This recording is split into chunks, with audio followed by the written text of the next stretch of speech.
Hello everyone. आज हम लोग इसके पहले मैंने एक वीडियो डाला था जिसमें सब कुछ स्पेशल कंडीशन स्पेशल केसेस में क्या जर्नल एंट्री किए जाते हैं वो बताया था। उसी पर ये अगला वीडियो ये भी वीडियो है जिसमें कुछ अलग अलग कंडीशंस में क्या क्या जर्नल एंट्री किए जाते हैं उसे करेंगे। तो देखते हैं। सवाल मैंने पहले से लिख कर रख दिया है और इसकी एंट्री करेंगे। फॉर्मेट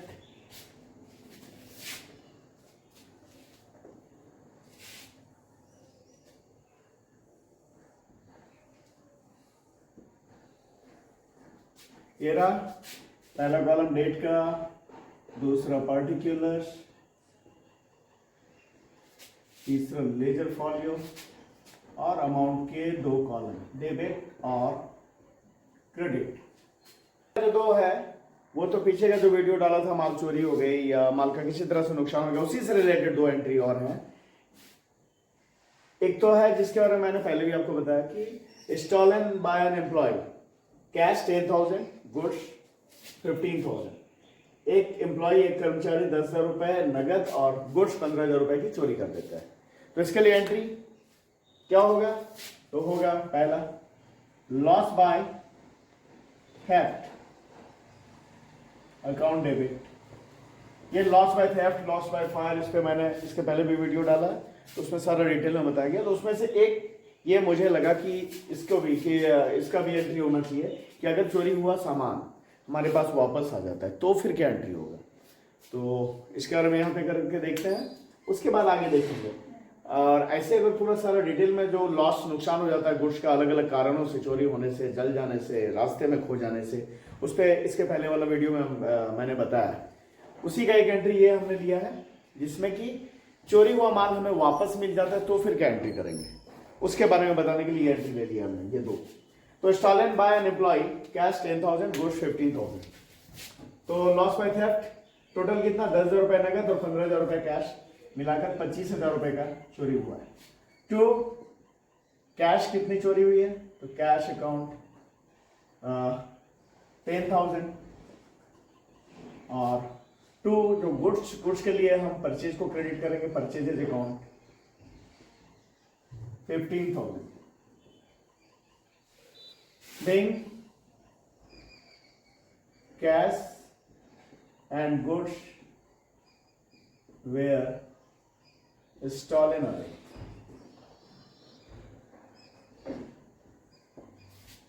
ये पहला एंट्री हो गया। दूसरा, द अबव एम्प्लॉय, ये जो एम्प्लॉय था रिटर्न, वो चोरी हुआ सामान पकड़ा गया, उससे मिल गया, लेकिन कितना लौटा रहा है? तो लौटा रहा है रिटर्न कैश 5,000 लौटा रहा है और गुड्स 10,000 रुपए का लौटा रहा है। तो अब इसके लिए क्या एंट्री करेंगे? तो हमारे पास वापस आ रहा है cash, cash account debit.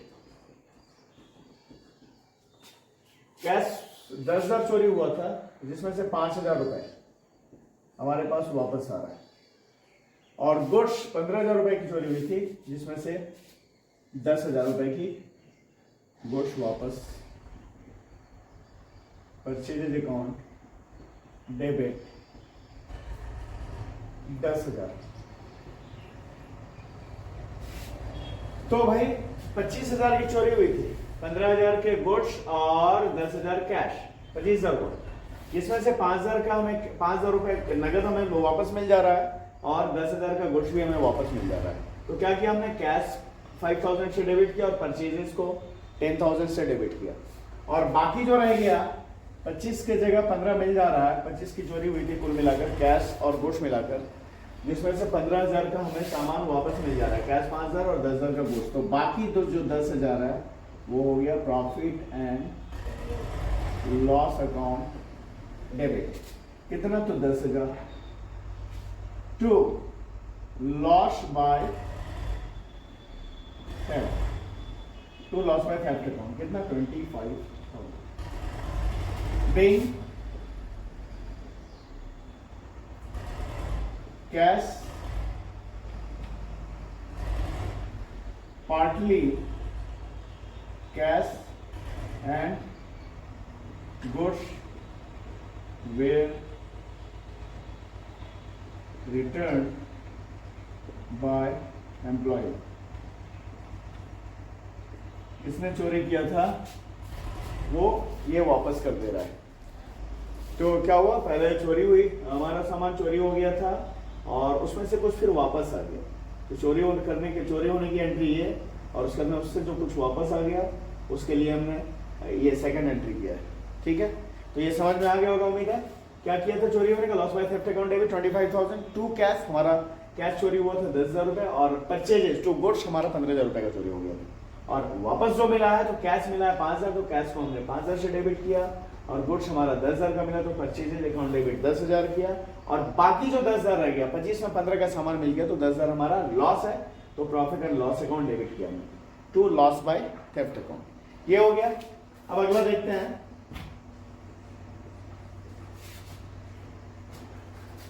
Depreciation charge on machinery 1500, machine पे हरास लगाया गया, डेप्रिसिएशन चार्ज किया गया। तो डेप्रिसिएशन क्या है, ये तो आपको बेसिक अकाउंटिंग टर्म्स में आप देखिए, उसमें आपको डेप्रिसिएशन का मतलब पता चल जाएगा। ऐसे अभी एक बार बता देता हूं कि डेप्रिसिएशन फिक्स्ड एसेट्स के वैल्यू में किसी भी वजह से जो कमी आती है, चाहे उसके यूज होने की वजह से या उसके पुराने हो जाने की वजह से, किसी भी कारण से जो उसके वैल्यू में कमी आती है, वो डेप्रिसिएशन है। तो मशीन पे डेप्रिसिएशन चार्ज किया गया, तो उसके लिए क्या एंट्री होगा, डेप्रिसिएशन अकाउंट डेबिट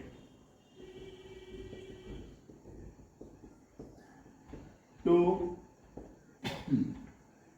जिस एसेट पे डेप्रिसिएशन चार्ज हुआ उसे क्रेडिट करेंगे और डेप्रिसिएशन को डेबिट करेंगे। या मशीनरी पे डेप्रिसिएशन हुआ है, तो मशीनरी को हमने क्रेडिट किया और डेप्रिसिएशन को डेबिट किया। कितना, तो 1,500 रुपए।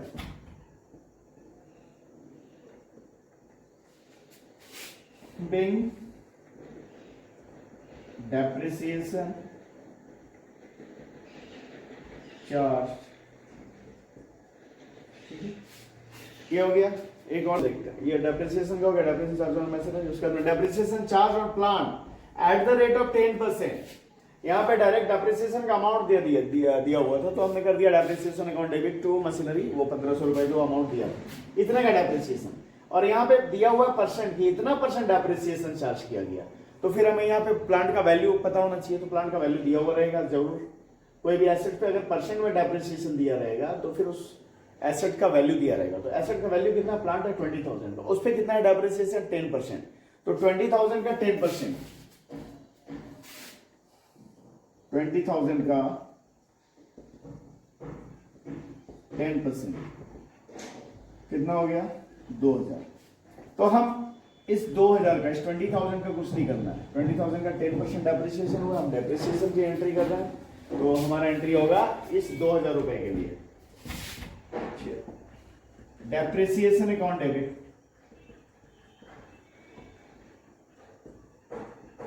To plant account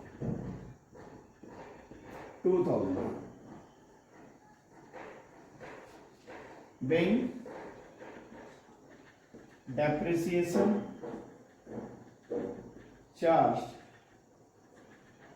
at the rate of 10%। तो ये हो गया। इसके आगे देखते हैं इंटरेस्ट ऑन ड्राइंग्स, आहरण पे ब्याज। ड्राइंग्स क्या पता है, बिजनेस से पर्सनल यूज के लिए बिजनेस के प्रोपराइटर द्वारा जो पैसा निकाला जाता है या कुछ भी निकाला जाता है, वो ड्राइंग्स होता है। तो यहाँ पे इंटरेस्ट ऑन ड्राइंग्स पे इंटरेस्ट की बात हो रही है, तो आहरण पर ब्याज लग रहा है, तो ये बिजनेस के लिए इनकम है और बिजनेस के मालिक के लिए ये खर्च है, नुकसान है वो, क्योंकि बिजनेस का मालिक उस ड्राइंग्स पे इंटरेस्ट दे रहा है और बिजनेस को वो इंटरेस्ट का पैसा मिल रहा है, इनकम है बिजनेस के लिए। तो इसके लिए क्या एंट्री होगा, ड्राइंग्स अकाउंट डेबिट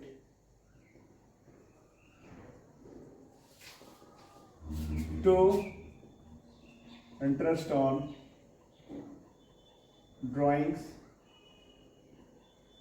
अकाउंट। कितना है, 350। अगर ये परसेंट में दिया रहा है तो परसेंट में कैलकुलेट करेंगे। जैसे अभी मैंने आपको डेप्रिसिएशन का बताया था, अगर सीधा अमाउंट दिया हुआ डेप्रिसिएशन का, तो डेप्रिसिएशन का अमाउंट दिखा दिया था। अगर वो परसेंट में निकालना है तो परसेंट में निकाल कर फिर उसे दिखाएंगे। तो यहाँ पे सीधा अमाउंट ही दिया हुआ ड्राइंग्स के इंटरेस्ट का, being interest charged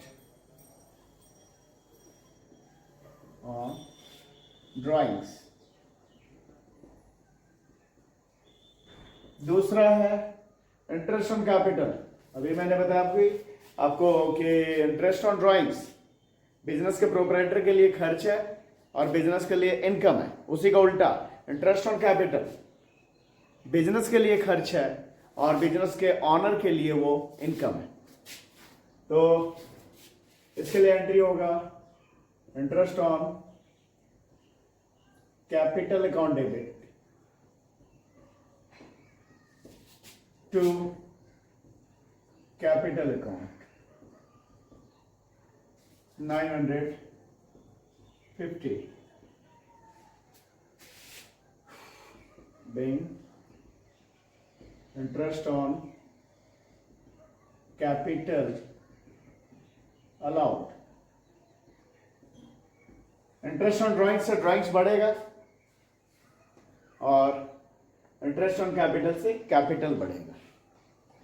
ठीक है, तो नेक्स्ट टू का लोन फ्रॉम बैंक। तीसरा है बैंक से लोन लिया, तो बैंक से लोन लिया तो उसके लिए entry bank account debit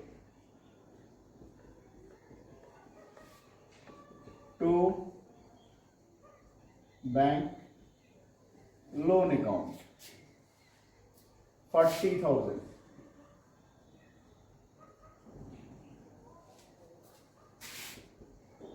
being a loan taken from bank से लोन लिया है। इसी तरह अगर किसी किसी आदमी से लिया, राम से लोन लिया, मोहन से लोन लिया, तो फिर क्या होगा? कैश या bank account debit to Ram's loan account या महेश लोन अकाउंट, जिससे हमने लिया उसका नाम का लोन का खाता हो जाएगा। तो अब यहाँ पे बैंक टू बैंक लोन ही क्यों करते हैं, कैश टू बैंक लोन क्यों नहीं करते हैं? लोन मिला तो वो कैश में। क्या है कि जब भी बैंक से लोन लेंगे तो बैंक हमारे वहाँ हमारा जो अकाउंट है उस बैंक में उस अकाउंट में वो पैसा डिपॉजिट करेगी लोन का, और फिर वो पैसा हमें मिलेगा। तो क्या होता है कि लोन का पैसा से सबसे पहले हमारा बैंक अकाउंट जो है वो बढ़ता है। इसलिए यहाँ पे हमारे पास सीधे कैश नहीं आता है, नगद नहीं आता है। नगद लेने के लिए क्या है, फिर हमें हमारा जो वो अकाउंट है उस बैंक में वहां से विड्रॉ करना पड़ता है पैसा। तो यहाँ पे कैश टू बैंक लोन नहीं होगा, पर यहाँ पे बैंक टू बैंक लोन ही होगा, यानी बैंक अकाउंट ही डेबिट होगा। तो bank account debit to bank loan account ये हो गया। और अगला entry interest on bank loan, वो जो बैंक से कर लिया उस पर ब्याज। तो ये ब्याज जो है, ये कर्ज जो है हमारे लिए बिजनेस के लिए खर्च है, नुकसान है। तो यहां पे क्या होगा entry interest account debit, interest on bank loan account debit to bank loan account. कितना इंटरेस्ट है? 400 being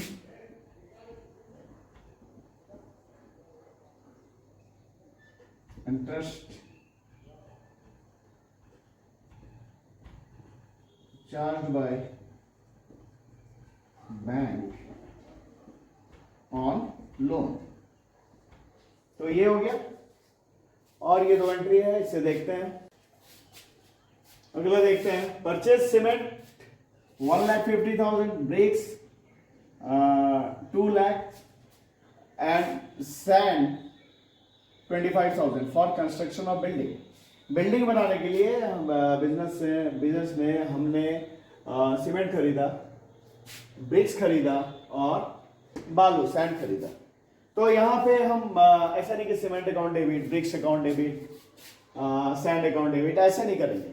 किस उद्देश्य से, किस लिए खरीदा गया है? तो बिल्डिंग बनाने के लिए खरीदा गया। तो सीधा इससे क्या करेंगे, सारा अमाउंट जोड़कर बिल्डिंग अकाउंट डेबिट।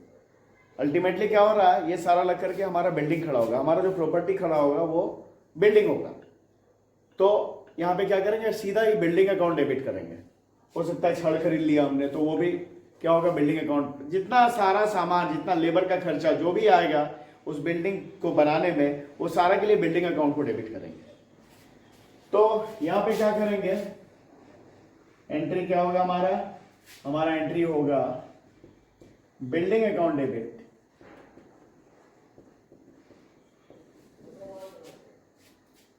₹1,50,000, 2 और 2 लाख, 3.5 लाख, 3.5 लाख और 25,000, 3,75,000 रुपए, 3,75,000 to cash account, 3,75,000। Then narration में वो मेंशन कर देना है कि सारा की क्या क्या हमने लिया है। Purchased cement 1,50,000, breaks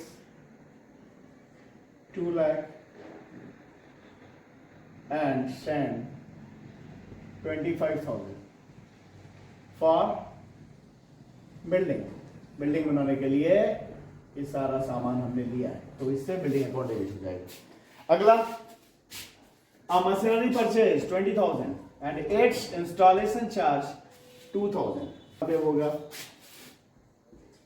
entry machinery account debit, कितना 20,000 रुपया मशीन का दाम है और 2,000 रुपया उसका इंस्टॉलेशन चार्ज, मिलाकर हो गया 22,000 to cash account 22,000। Main machinery purchased and its installation charges paid। यहाँ पे हम ऐसा नहीं करेंगे कि अभी मशीन खरीदा 20,000 का, 2,000 रुपये इंस्टॉलेशन चार्ज है, तो machinery account debit 20,000, installation charges account debit 2,000 to cash account 22,000, ऐसा एंट्री नहीं होना है। यहाँ पे जो भी सामान हम खरीद रहे हैं उस पर जो भी सारा खर्च उसको लगाने में, उसे इंस्टॉल करने में, उसे लेकर कैरी वहां से लेकर आने में, जहां हमने खरीदा उसे जो भी खर्चा सारा जो प्रारंभिक खर्च होता है, शुरुआती जो सारा खर्च होता है उस एसेट से रिलेटेड, उसको उससे उस एसेट के वैल्यू को ही उस एसेट के प्राइस को ही बढ़ा दिया जाता है। यहाँ पे जैसे कि मशीनरी होगा तो मशीनरी में ये सिर्फ 20,000 नहीं दिखाना, मशीनरी में हम 20,000, 2,000, 12,000 हो सकता था। यहाँ पे अगर होता था फ्रेट कि इसमें फ्रेट लग गया इतने रुपए, तो वो फ्रेट भी इस मशीन के दाम में ही हम जोड़ देते। तो इसमें इतना ही। अगला कुछ और भी केसेस अलग अलग तरह के हैं जिस पर हम लोग जर्नल एंट्री देखेंगे अगले वीडियो में। इस वीडियो में इतना ही। आप लोग चैनल को लाइक करना, सब्सक्राइब करना भूलेंगे नहीं। Thank you.